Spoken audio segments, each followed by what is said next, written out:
जय श्री गणेश जी दोस्तों, मैं हूँ एस्ट्रो संध्या सक्सेना, जिसे आप मुझे जानते हैं।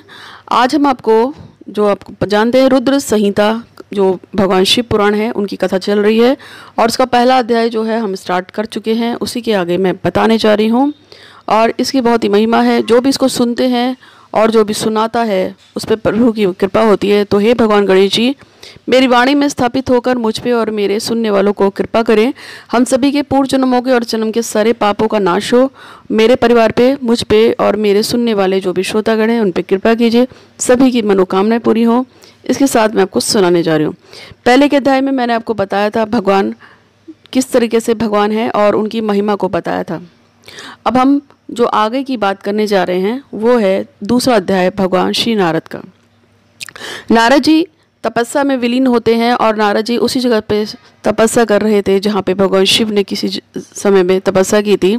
और वो तपस्या का स्थान वो था जहाँ पे भगवान शिव ने जब तपस्या की थी तो उस समय कामदेव उनकी तपस्या को भंग करने के लिए आए थे और उन्होंने कामदेव को अपनी तीसरा जो नेत्र था उसे जला दिया था, भस्म कर दिया था।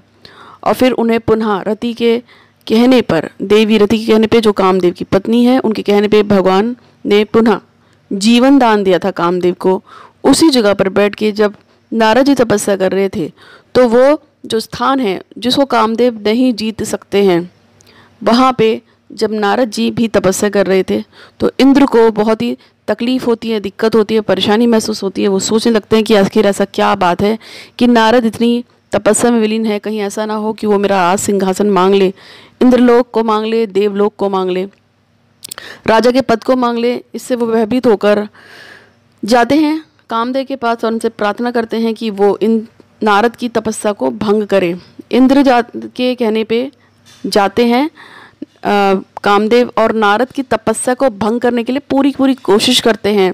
वो सुंदर अप्सराओं को नचाते हैं, सुंदर सुंदर सुगंधित हवाएं बहाते हैं और हर तरह से कोशिश करते हैं। लेकिन नारद जो हैं उनकी तपस्या इसलिए भंग नहीं होती है क्योंकि वहाँ पे पहले भी स्थान जो था वो भगवान शिव के द्वारा पूजित था और वहाँ पे किसी भी तरह का मोह माया काम नहीं करती है।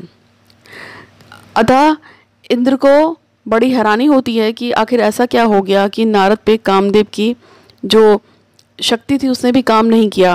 वो ये बात भूल जाते हैं कि यहाँ पे पहले शिव भगवान भी पूजा कर चुके हैं, समाधि कर चुके हैं। इसलिए ये क्षेत्र ऐसा है जहाँ पर कामदेव का कोई भी शक्ति कार्य नहीं करती है।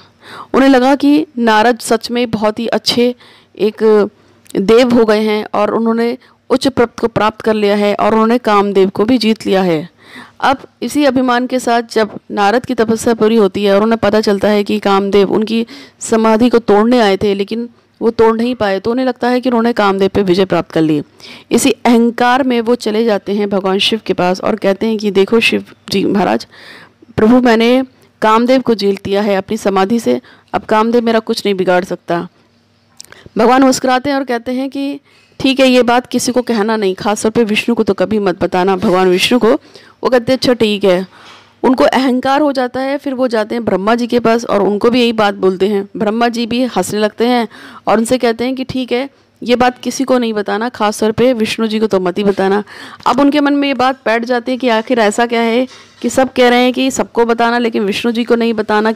तो वे सोचते सोचते वो चले जाते हैं भगवान विष्णु के पास और उनको भी यही बोलते हैं कि देखो मैंने कामदेव पर विजय हासिल कर ली है, अब कामदेव मेरा कुछ नहीं बिगाड़ सकता है। दुनिया की कोई कितनी भी खूबसूरत स्त्री हो वो कभी भी मेरे पास नहीं आ सकती है।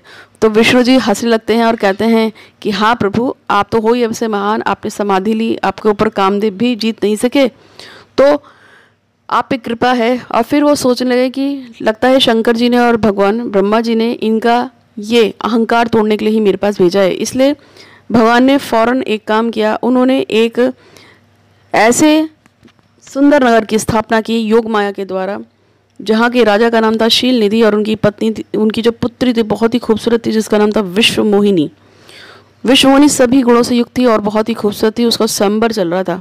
नारद जी वहाँ से निकलते हैं और विश्व मोहिनी के रूप को देखकर वो उस पर मोहित हो जाते हैं।